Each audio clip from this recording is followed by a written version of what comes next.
Hello बच्चों, कैसे हैं आप सब। आशा करती हूँ कि आप सब बहुत अच्छे होंगे और बहुत मज़े में होंगे और आपकी पढ़ाई भी ऐसे ही बहुत अच्छी चल रही होगी।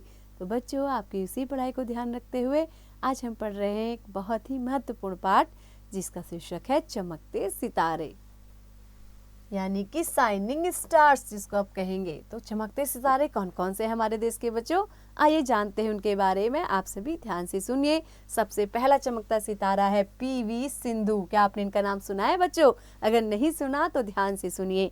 इंग्लैंड के बर्मिंघम में खेले गए कॉमनवेल्थ गेम्स में सितंबर 2022 के बैडमिंटन सिंगल्स फाइनल्स में पीवी सिंधु ने कनाडा की वर्ल्ड नंबर 13 मिशेल ली को हराकर पहला स्वर्ण पदक जीता। उन्होंने Swiss open super 300 badminton tournament में थाईलैंड की बुसान ओंगमांगरुंगफान को हराकर महिला एकल का खिताब भी जीत लिया। दुनिया की नंबर 7 शटलर पीवी सिंधु ने अपना पहला गेम 21-15 से जीता। पूर्व में इन्होंने 19 अगस्त 2016 को ब्राजील के रियो डी जेनेरियो में आयोजित ओलंपिक खेलों में भी रजत पदक जीतकर इतिहास रच दिया था। भारत की ओर से ओलंपिक खेलों में महिला एकल बैडमिंटन का रजत पदक जीतने वाली वे पहली खिलाड़ी हैं। सिंधु का जन्म आंध्र प्रदेश के हैदराबाद में 5 जुलाई 1995 को हुआ तथा उनके माता पिता दोनों ही पेशेवर वॉलीबॉल खिलाड़ी रहे हैं। अपने माता पिता के पेशेवर खेल वॉलीबॉल के बजाय बैडमिंटन में रुचि उत्पन्न होने का मुख्य कारण उनका प्रसिद्ध बैडमिंटन खिलाड़ी पुलेला गोपीचंद से अत्यधिक प्रभावित होना था। उन्होंने 8 वर्ष की उम्र में ही बैडमिंटन खेलना शुरू कर दिया था। गोपीचंद को अपना आदर्श मानने वाली सिंधु ने उन्हें ही अपना कोच बनाया और गोपीचंद बैडमिंटन एकेडमी में ही प्रशिक्षण लेना प्रारंभ किया।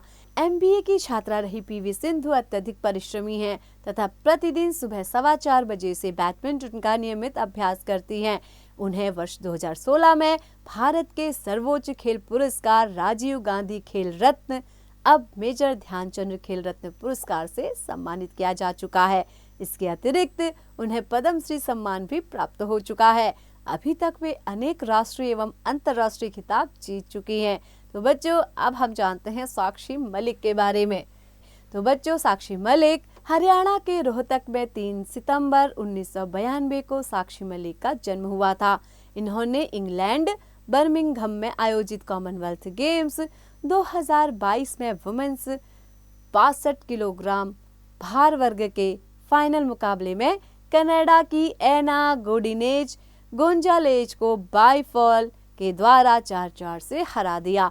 इन्होंने स्वर्ण पदक अपने नाम लिखवाकर भारत का नाम रोशन किया। इसके पूर्व इन्होंने ब्राजील के रियो डी जेनेरियो में आयोजित ओलंपिक 2016 में कांस्य पदक जीतकर भारत का नाम रोशन किया था। 58 किलोग्राम भार वर्ग के फ्री स्टाइल कुश्ती में कांस्य पदक जीतने वाली साक्षी मलिक अत्यंत साधारण परिवार में पली बढ़ी हैं। इनके पिता श्री सुखबीर मलिक दिल्ली परिवहन निगम में बस कंडक्टर हैं, जबकि मां श्रीमती सुदेश मलिक एक आंगनबाड़ी कार्यकर्त्री हैं। साक्षी मलिक के कोच ईश्वर दहिया हैं, जिनके मार्गदर्शन में वे अत्यधिक कठिन प्रशिक्षण प्राप्त करती हैं। ओलंपिक 2016 में पदक जीतने से पूर्व साक्षी ने वर्ष 2014 में राष्ट्रमंडल खेलों में रजत पदक तथा वर्ष 2015 में एशियाई चैंपियनशिप में भी कांस्य पदक जीता था।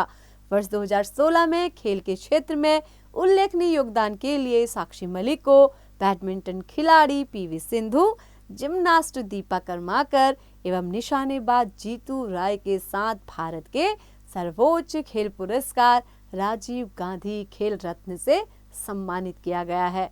तो बच्चों, आइए अब जानते हैं हमारी तीसरी चमकती सितारा कौन है, साइना नेहवाल। तो बच्चों, खेल जगत में नेहवाल का ऐसा प्रसिद्ध नाम है जो आज किसी परिचय का मोहताज नहीं है। प्रसिद्ध भारतीय बैडमिंटन खिलाड़ी साइना नेहवाल का जन्म 17 मार्च 1990 को हरियाणा के हिसार शहर में हुआ था। आज इतनी प्रसिद्धि के पीछे साइना की कड़ी मेहनत है। वे अभ्यास के लिए प्रतिदिन 4 बजे उठकर अपने पिता के साथ घर से 25 किलोमीटर दूर स्टेडियम में जाया करती थी। 2 घंटे अभ्यास करने के बाद उनके पिता उन्हें विद्यालय छोड़ दिया करते थे। इसके बाद उनके पिता ने स्टेडियम के पास ही घर ले लिया, क्योंकि प्रतिदिन 50 किलोमीटर आना जाना सरल कार्य नहीं था। परिवार का खर्च अत्यंत कठिनाई से चलने पर भी पिता ने उनके अभ्यास को जारी रहने दिया। वर्ष 2006 से वे अंतर्राष्ट्रीय स्तर पर खेलने लगी और उसके बाद उन्होंने अनेक प्रतियोगिताएं जीती। वे वर्ल्ड जूनियर चैंपियनशिप जीतने वाली पहली भारतीय महिला खिलाड़ी बनी। उन्हें सर्वोच्च खिलाड़ी सम्मान व भारत सरकार द्वारा राजीव गांधी खेल रत्न पुरस्कार प्रदान किया गया। सायना ने अपने अद्भुत प्रदर्शन से दिखा दिया कि सफलता के लिए कठिन परिश्रम के अतिरिक्त अन्य कोई मार्ग नहीं होता।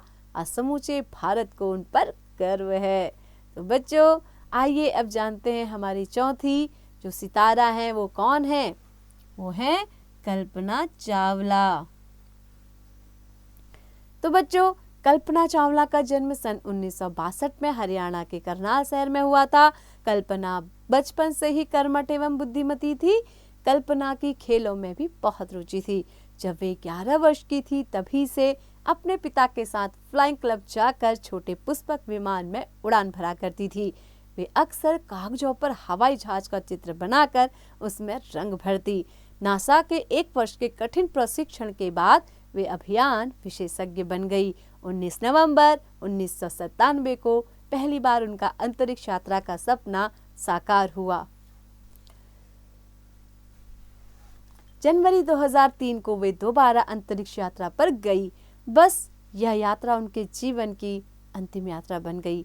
अंतरिक्ष यान के वायुमंडल में प्रवेश करते समय एक भयानक दुर्घटना में कल्पना अपने 6 साथियों समेत मृत्यु को प्राप्त हुई।